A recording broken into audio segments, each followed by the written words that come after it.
मुंबई के एक भीड़ भाड़ वाले इलाके में मीना नाम की एक गरीब औरत मैगी ऑमलेट का ठेला लगाती थी। मीना के मैगी ऑमलेट की सब बहुत तारीफ करते थे। बेटा, मसाला तेज डालो या कम? काकी, जैसा आप बनाते हो वैसा ही मसाला डालो और थोड़ा चटपटा तेज मसाला है। मीना बहन, वैसे कुछ भी कहो, तुम्हारे हाथों का मैगी ऑमलेट तो बहुत ही स्वादिष्ट होता है। कितने साल हो गए तुम्हें ये काम करते हुए? भैया 5 साल से ऊपर हो गए। पहले घरों में खाना बनाने का काम करती थी, फिर पति की थोड़ी तबीयत ठीक नहीं थी, इसलिए दिन में काम पर जाना मुश्किल होता था। बच्चे भी छोटे थे, फिर मैंने घरों में खाना बनाना छोड़ दिया। उसके बाद एक दिन ऐसे ही घर में बच्चों को मैगी ऑमलेट बनाकर खिलाया तो सबको बहुत अच्छा लगा। फिर मैंने इसका काम शुरू कर दिया और आज पता ही नहीं चला, इतने साल हो गए ये काम करते हुए। बस अब जो कमाती हूँ उससे घर का गुजारा चल जाता है। मीना आंटी, मेहनत का फल जरूर मिलता है, और तुम तो अपने परिवार के लिए कितनी मेहनत कर रही हो। देखना, एक दिन तुम्हारा नाम हर जगह फेमस हो जाएगा, फिर और भी ग्राहक बढ़ जाएंगे मैगी ऑमलेट खाने के लिए। एक काम करती हूँ, मैं आपका एक वीडियो अपने सोशल मीडिया पर डाल देती हूँ, क्योंकि मुझे तरह तरह के नए नए खाने की वीडियो डालने का शौक है और मेरा पेज भी है। मैं आपके बारे में लिख दूंगी। 1 सेकेंड। लड़की की बातें सुनकर मीना बहुत खुश हो जाती है। लड़की मीना का एक छोटा सा वीडियो बनाकर अपने सोशल मीडिया पेज पर डाल देती है। ये देखो मीना आंटी, आपका वीडियो देखा, लोगों के कमेंट भी आने शुरू हो गए। मैंने यहाँ का एड्रेस दे दिया है, अब आपके पास लोग मैगी ऑमलेट खाने के लिए आएंगे। अच्छा, मैं चलती हूँ। आंटी थैंक यू, आपने बहुत टेस्टी मैगी ऑमलेट खिलाया। ठीक है बिटिया, तुम्हारा भी बहुत बहुत धन्यवाद जो तुमने मेरे बारे में इतना सोचा। आती रहना। बिल्कुल आंटी, मैं अपने फ्रेंड्स को भी लेकर आऊंगी। वो लड़की वहाँ से चली जाती है। मीना फिर से अपने काम में लग जाती है। मीना का जेठ प्रकाश 1 नंबर का शराबी और मक्कार था, पर जब से उसने मीना की अच्छी कमाई होते देखी तो वो मीना से जलने लगा और कुछ महीने पहले ही उसने भी मीना की तरह मैगी ऑमलेट का ठेला लगा लिया। पर वो मीना की तरह टेस्टी मैगी ऑमलेट नहीं बनाता था, इसी वजह से वो मीना से बहुत जलता था। धीरे धीरे जब मीना सोशल मीडिया पर फेमस होने लगी तो उसका काम अच्छा हो गया। उसने थोड़े पैसे जोड़कर अपने पति का इलाज करवाना शुरू किया। बच्चों को भी पास के एक छोटे स्कूल में डाल दिया ताकि बच्चे पढ़ाई कर सके।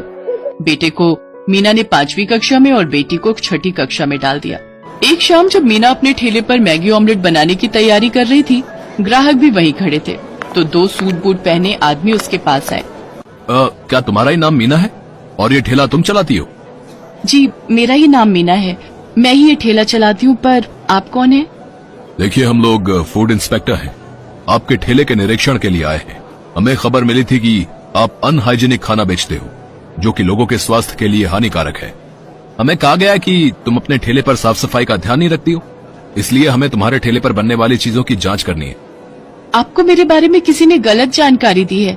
आप मेरे ठेले की छानबीन कर सकते हो। आप आराम से देखो, मेरे ठेले पर कोई गंदगी दिखाई नहीं देगी। ये ग्राहक खड़े हैं, आप इनसे भी पूछ सकते हो।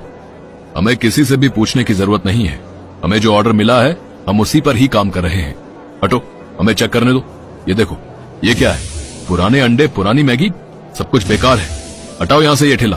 अब तुम यहाँ पर ठेला तभी लगाओगी जब तुम्हारे खिलाफ कोई सबूत नहीं होगा। अब जाओ यहाँ से। अरे साहब, ये तो नाइंसाफी है।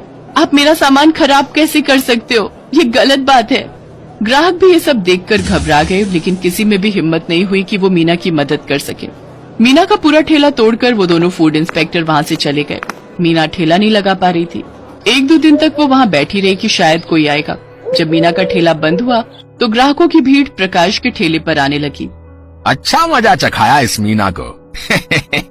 अब देखता हूँ ये ठेला कैसे लगाती है। मीना का जेठ बहुत खुश हो रहा था, क्योंकि ये सारा किया धरा उसी का था। तभी वो लड़की जिसने मीना का वीडियो अपने सोशल मीडिया पर डाला था, अपनी सहेलियों के साथ वहाँ पहुँचती है। लेकिन मीना की ये हालत देखकर वो बहुत दुखी होती है। आंटी, आपने उनका कोई कार्ड देखा था? वो फूड इंस्पेक्टर कहाँ से आए थे? नाम तो होगा ताकि हम उनके बारे में पता कर सके। पता नहीं बेटी, अब मैं गरीब अनपढ़ ये सब क्या जानूं। सरकारी लोग थे, उनके सामने किसी की हिम्मत नहीं हुई। शैली, 1 सेकंड, टेंशन मत लो। मेरे पापा के फ्रेंड भी तो फूड इंस्पेक्टर है, उन्हें इस बारे में जरूर जानकारी होगी। हो सकता है वो हमारी कुछ हेल्प कर दे।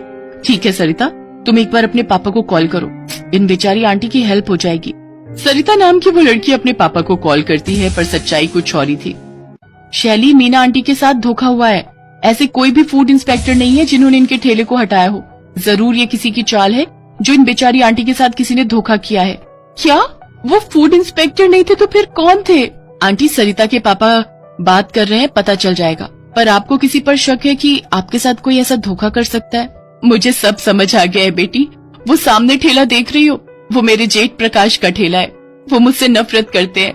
मुझे तो लगता है ये सब उनकी ही चाल है। वो एक बार भी मुझे इस बात के लिए पूछने नहीं आए। टेंशन मत लो आंटी, ये अपने आप सच बोलेंगे। जैसा मैं कहती हूँ आप वैसा ही करो। मीना अपने जेठ के खिलाफ पुलिस में रिपोर्ट कर देती है। पुलिस के डर से जेठ सारी सच्चाई उगल देता है। वो दोनों आदमी पुलिस के हाथों पकड़े जाते हैं। वो कोई फूड इंस्पेक्टर नहीं थे, वो दोनों जेठ के ही आदमी थे। मुझे माफ कर दो इंस्पेक्टर साहब, मेरे से गलती हो गई, मुझे सजा मत दो। मीना, तू तो जानती है कि घर में सिर्फ मैं ही कमाने वाला हूँ। अगर मुझे सजा हो गई तो तेरी भाभी और बच्चे सड़क पर आ जाएंगे। मीना, इंस्पेक्टर साहब इन्हें छोड़ दो, कोई बात नहीं। मुझे भाभी और बच्चों का ख्याल है, इसलिए मैं ऐसा कर रही हूँ। अरे ठीक है, आपके कहने पर मैं इसे छोड़ रहा हूँ, पर ध्यान रहे आज के बाद तुमने अगर इन्हें परेशान करने की कोशिश की ना तो सीधा जेल में सड़ोगे भाई। मीना प्रकाश की तरह पत्थर दिल नहीं थी। उसने प्रकाश को माफ कर दिया और अपनी रिपोर्ट वापस ले ली। पर पुलिस ने प्रकाश को उस एरिया में मैगी ऑमलेट ठेला लगाने के लिए बिल्कुल मना कर दिया। प्रकाश के ऊपर मीना का ठेला और सामान का नुकसान करने के बदले जुर्माना भी लगाया गया। उस दिन के बाद प्रकाश ने मीना को तंग नहीं किया। मीना फिर से अपनी मेहनत के साथ काम पर लग गई। अब तो मीना के पति की तबीयत भी ठीक थी, इसलिए वो भी अब मीना के साथ ही काम करता था। उन लड़कियों ने मीना की बहुत सहायता की थी, इसलिए मीना उन लड़कियों को भी धन्यवाद कहती है। हेलो दोस्तों, कैसे हैं आप सब? हमारी कहानियाँ देखने के लिए हमारे चैनल को सब्सक्राइब कीजिए और हाँ, बेल आइकॉन पर क्लिक करना मत भूलिएगा।